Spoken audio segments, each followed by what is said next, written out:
Welcome to week number 2 of this projector to projector experiment, where we dive deep into branding, what it really means, and how your brand really drives everything in your business. Welcome back. I'm Yang Pratt, and I'm joined by the amazing Laurie Baines, and we cannot wait to dive in today. Hi, Laurie. Hello. So glad to be here today. We're going to continue this conversation about branding and the topic that came up so resonantly that Laurie graciously reminded me that I forget to talk about is the reason why your brand has the name that it does. Because there's a story behind it. We all choose names, whether we're using our personal name or whether we have another name we're using for our businesses. The names are usually significant, and yet I've realized that I don't talk about it. And when you said, I didn't know that was the story behind your brand.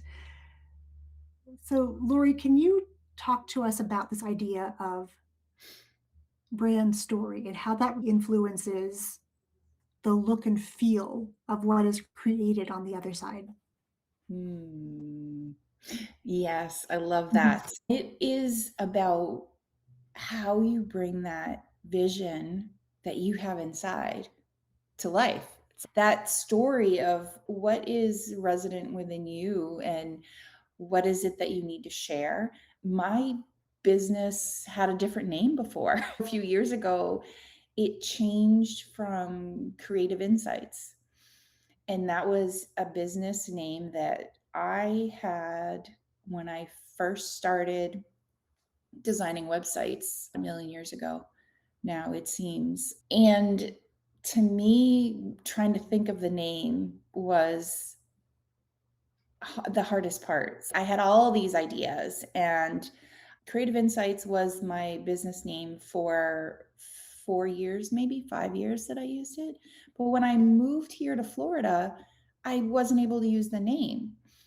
And I was starting fresh when I came here in a way where I was really coming back to myself and really spending the time figuring out who I am and what part of me do I want to share with the outside world. I was really drawn to trusting myself and what that meant for me.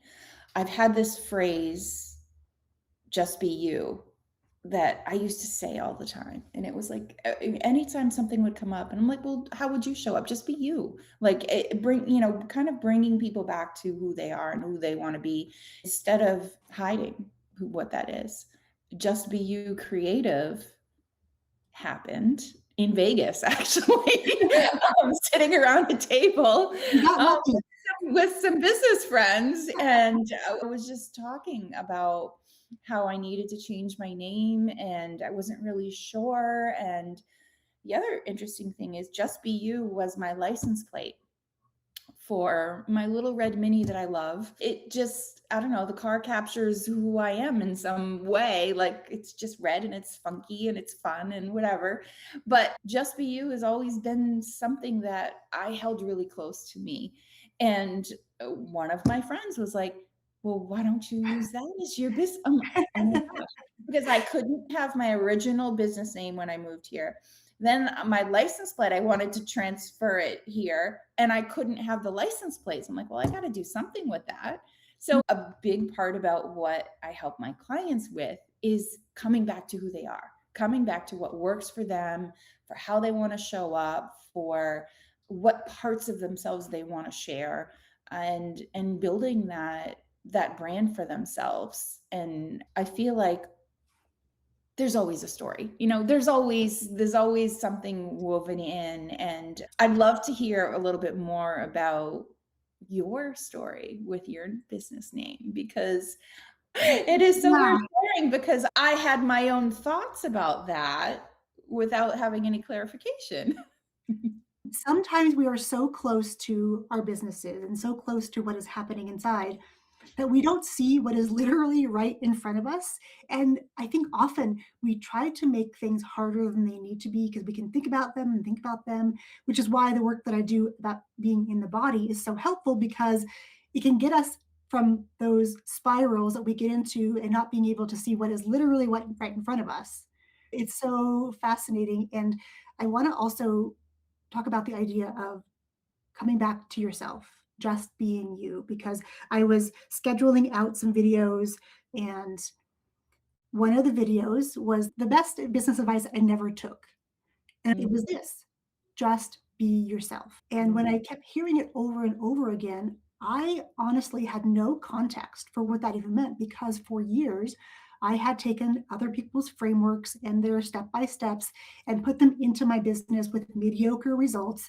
And at the end of the day, if somebody asked me what my favorite food was, my favorite pastime was, I legitimately had not a clue, because for so long I had been living in worlds where I was not showing up as myself. So, this idea of coming home to yourself, returning to yourself, being yourself, I have found is probably the most difficult, mm. challenging, yet most rewarding work that I get to do on myself.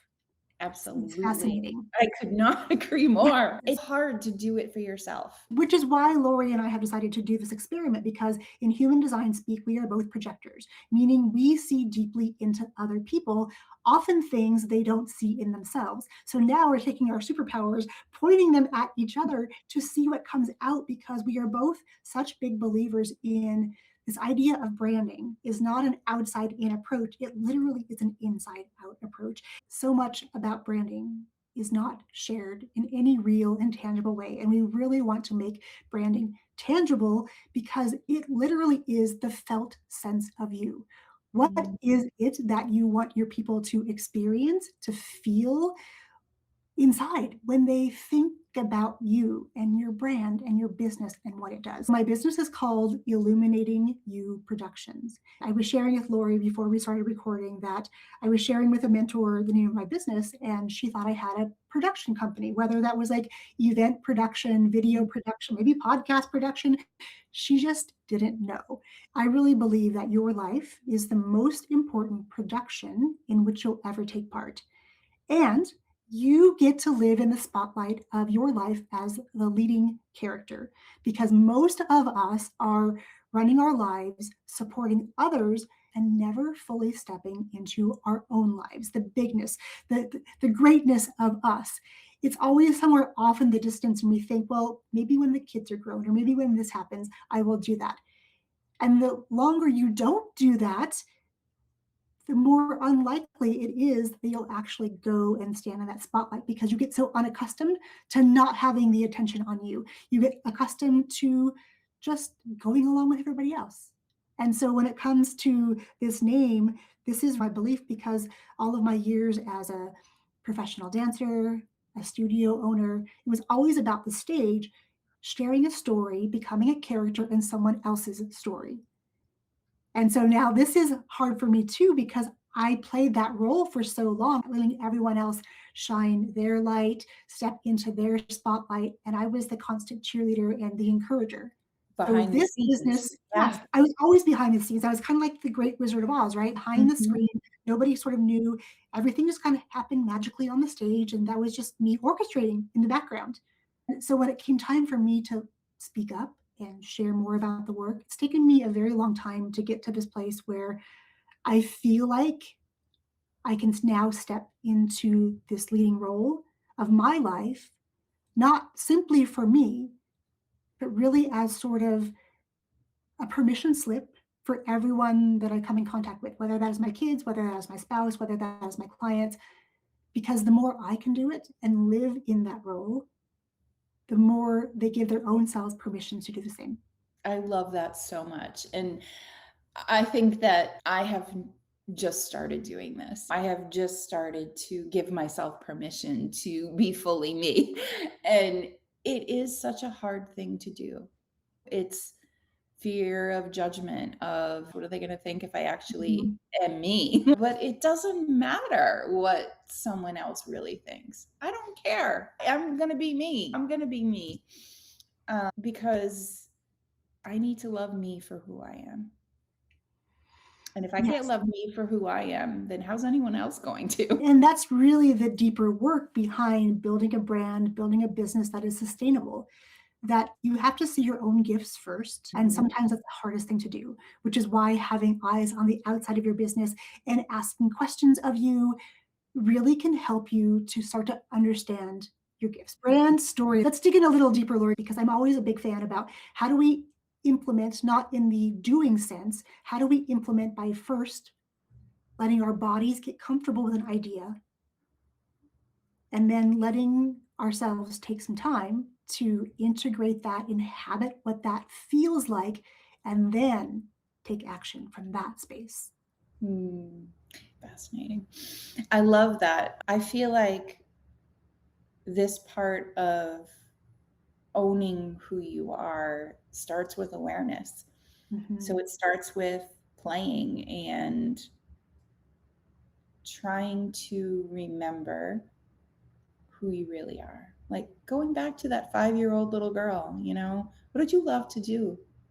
I was always outside. I loved nature, but I'm also creative. So I'd be gathering, I would be making things out of nature. There was always something going on. We lived in the country, there weren't many kids around. So my sisters and I spent a lot of time together. I think of those moments too. It's like I didn't have a fear in the world. I could go out gallivanting Mhm. all day in the woods, on paths and trails and in the meadows, picking blueberries and making tree forts. That sense of adventure, that sense of curiosity is something that has definitely stayed with me. I am very curious and I'm not afraid to try things because I know whether I fail or whether I succeed, I've either learned a lesson or it's taken me in a direction. There's just so many ways to bring up ideas and coming back to who you are because those threads weave through your whole life and they show up in all different ways. Yes, and I've discovered that when the threads show up later in life, we start to ignore them, we start to suppress them, and we start to think, oh, that was just a kid's dream. Mm-hmm. And we don't allow ourselves to play or to get curious because there's always something on the to do list. So rather than filling our cups, we are doing all the busy work things that at the end of the day feels like you did a lot, yet there Sure. may not be any traction in that movement. It may kind of just be spinning your wheels. My youngest always reminds me that I don't use my creativity enough. So she challenged me to get creative with her and maybe experiences Lori too, where I'll sit down with stuff and there's so many opportunities to be creative and I don't know which one to do. So sometimes I just do none of them, right? Mm-hmm. I really wanted to create something for my window, which you can't really see right now, but I wanted to break up the direct sunlight and have some sparkle in my room. So we had a bunch of beads and we just sat down and started beading. And we made this beautiful bead curtain for my window. And when the sun hits it at certain times of the day and all of the beads are kind of dancing on the wall, it makes me so, so happy. And even the days that I beaded, my satisfaction at the end of the Mm. day was so much more than the days where I didn't do any creative activities. And you have that sense of not only accomplishment, but you get to enjoy that every Yeah. single day. An example or a curiosity or a question for those of you watching, are you allowing yourself these Mm. pockets of fun? Maybe you're not making a beaded curtain. Maybe you're going out and building things with your hands with sticks. Maybe you are writing beautiful words. Maybe you are singing beautiful songs. Whatever it is that brings you joy, this is the part you get to infuse into your brand. Because if you build a brand without this, people can feel that. Speaking as someone who has built a business thinking that I wanted to build like this corporate machine and take myself out of the picture, it got to the point where even my staff was like, this doesn't even feel like the same business anymore. And then people also noticed because there was no differentiating factor. They come to my place, they go somewhere else, and the feeling is sort of the same. So it doesn't matter. So whichever schedule works better for them, they're just going to go there. There's nothing to tie them to you if you Mm, are not showing all of you, or if you're hiding behind the absolutely. mask of professionalism, which I did that so well for so Mhm. long, where, okay, I couldn't possibly do it like this because that wouldn't be professional, or I can't share this part about me because people will think I'm weird and that's not professional, or even down to the colors that I painted when I had a brick and mortar. When I first opened the studio, I chose these beautiful colors of purple because they just felt really fun and vibrant and grounded to me. One of my coaches said, "Hey, maybe try painting the color, the Starbucks kind of color, whatever calming color they have in there." And when I did that, I had a couple parents who said to me, "Oh, it doesn't feel like you're playing around anymore." And I thought, isn't that Mhm.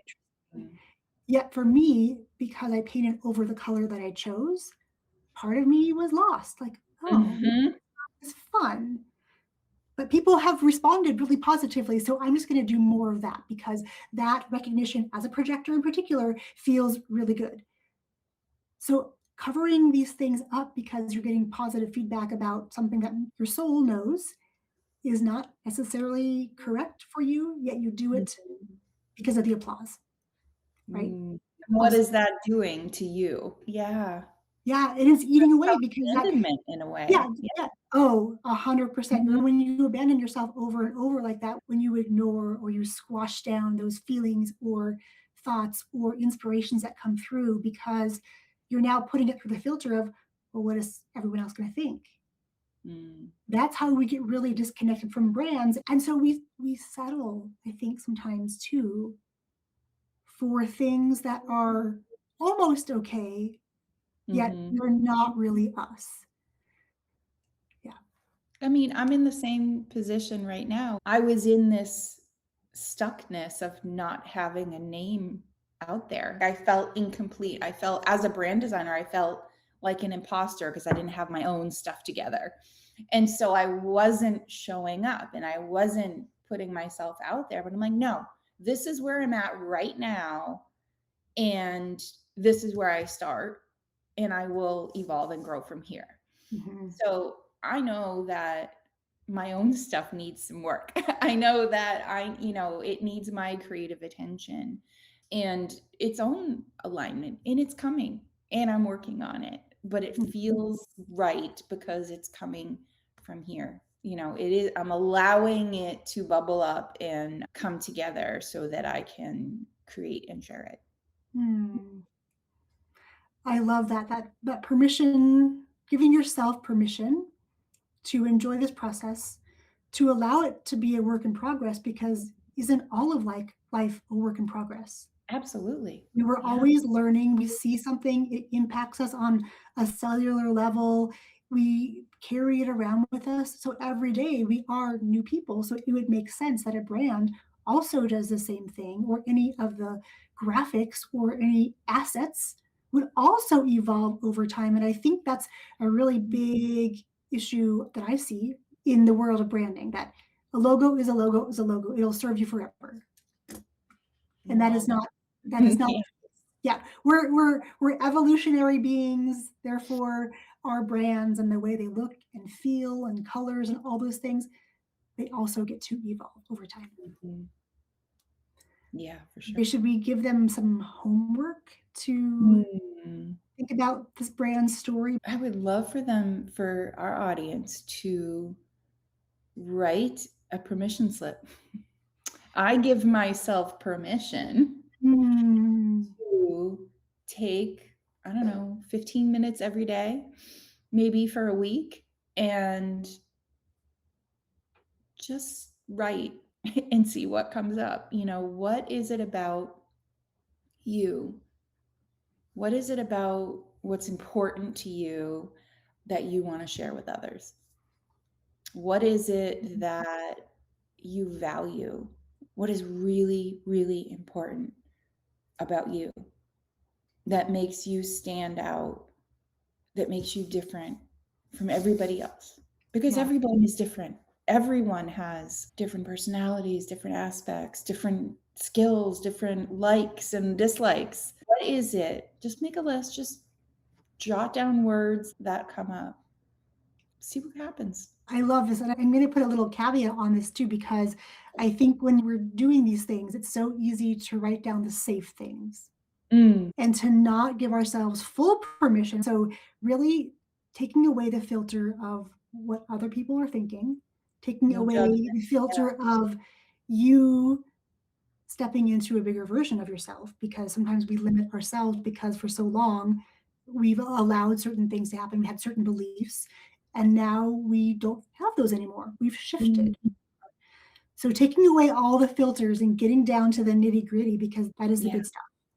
Just throw it all out there, whatever it is. And then next week or next time we talk, maybe we can give them the next step, which is Yeah, refine. getting rid of the safety net and stepping into that expanded expression. Lori, thank you for sharing your wisdom. Thank you for this assignment, because this is a big one. You've opened the door now. You're coming on this journey with us to really think about building a brand based on the heart of you, not on anyone else's heart, Mhm. your heart and your values and beliefs and the things that you love.